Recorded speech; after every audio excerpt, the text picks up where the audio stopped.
Most beginners in drone videography tend to repeat the same moves over and over, and the results are not particularly engaging. In this video, I will show how to perform moves used by video professionals to add interest and variation to your drone footage for spectacular results.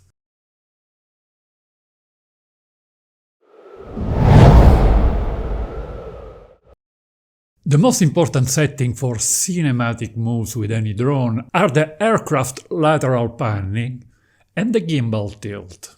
By default, both moves are too fast and abrupt. This is how you modify these values with the Mini 4 Pro, R3 and R3S. The settings are similar to most other DJI drones. In DJI Fly, tap on the three dots on the top right of the screen to access settings and then select the tab Control. In the Gain and Expo tuning window, we can set values for each speed mode: Cine, Normal and Sport. We will enter the same values on each of them. The first one is max angular velocity, to control the speed of the lateral rotation, or yaw, when we push the controller's left stick to the left or right. I suggest a low value between 30 and 40. Yaw smoothness controls the behavior at the end of the move, after releasing the stick. I prefer a value between 60 and 70. Scrolling down, we find the setting for the gimbal tilt. Max control speed sets the speed of the gimbal vertical rotation when using the controller's left wheel. A low value of about 25 works very well. Finally, we set tilt smoothness at about 25. For some of the moves, we can use the intelligent flight modes Spotlight and Point of Interest, or some quick shots. Learning to make the moves manually is a good exercise. However, I prefer using intelligent modes whenever possible to avoid small mistakes that can ruin the result. When using Point of Interest, we can use the two sticks of the remote controller for more complex movements like changes in elevation and getting closer or farther away from the target.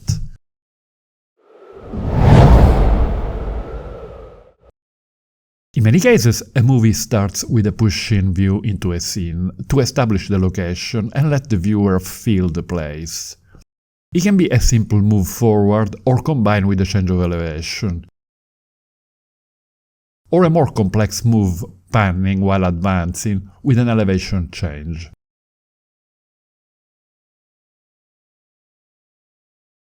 At the end of the movie, we often see a pull-out move to reveal the surroundings and give a sense of departing. These moves are simple to execute manually, but for the pull-out we can use the quick shot drone, as the aircraft will fly backward and upward, keeping the target in the middle of the frame.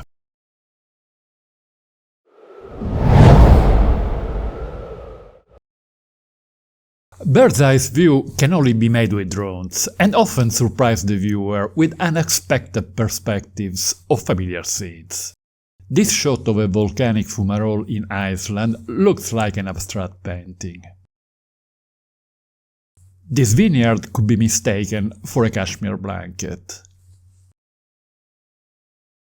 Top-down shots are often quite spectacular.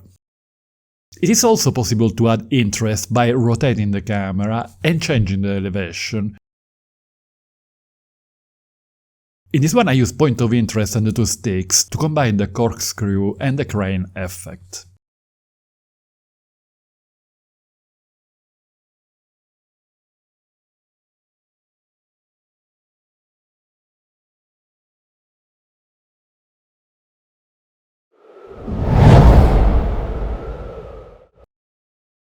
Beginners often shoot drone footage from a high vantage point, but there are plenty of interesting views when flying close to the ground. We can replicate moves that in the old days needed expensive dollies and sliders. With drones we can move in all directions, at any speed, over all sorts of terrain, even over water. I wish we could use drones this way in urban environment, but unfortunately it is not always possible due to regulation. So we must resort to using handheld cameras.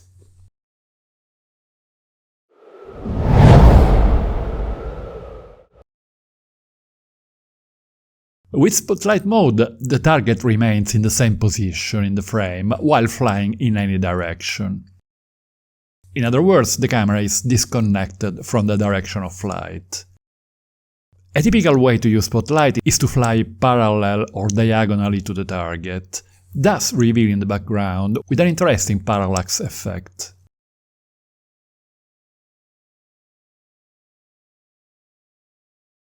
We can also add elevation changes and get closer or further away from the target.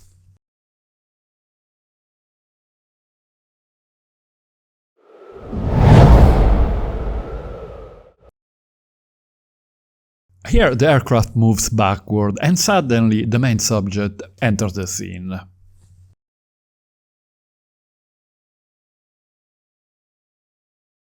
The viewer's eyes are drawn from the previous scene to the new surprising element. Any unexpected event increases the audience attention. It works even better when flying quite close to the subject, but obviously avoiding too many risks. So make sure the obstacle avoidance system is on.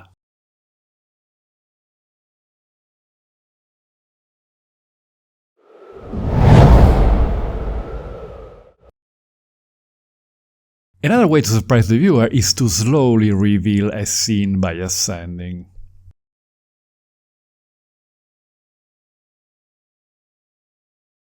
The move is more engaging when something unexpected is hidden by an element in the foreground.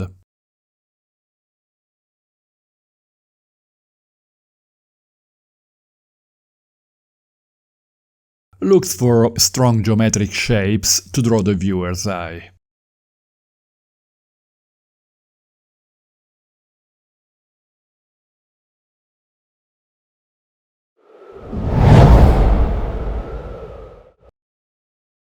When trying to reveal the width of a scene, beginners often rotate the camera with aircraft in a static position.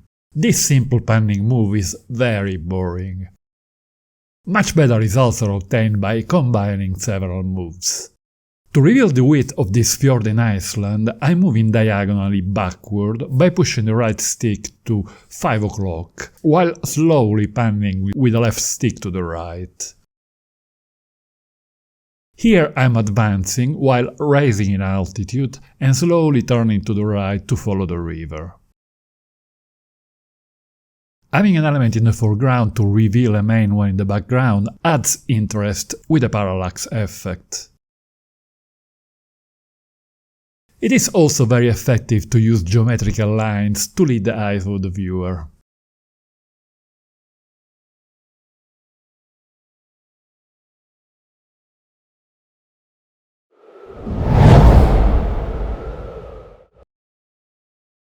This move mimics the shot obtained in cinema or TV by having the camera mounted on a crane.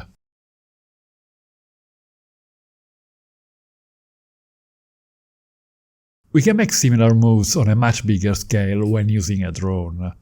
The camera locks on the subject while advancing and rising in altitude.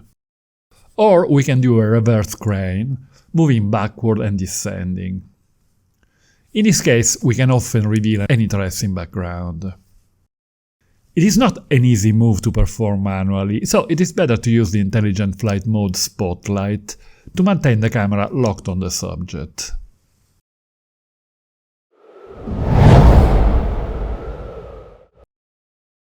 Scenes involving parallax are always interesting. The idea is to find several elements on different planes, at varying distances. An orbit around the closest element reveals the one in the background, moving at a higher speed. I suggest using the intelligent flight mode point of interest for smoother results. The aircraft rotates around the chosen target, and we can use the two sticks for extra action. In this scene, I am applying all these moves while using point of interest to show these villages on the east coast of Sicily.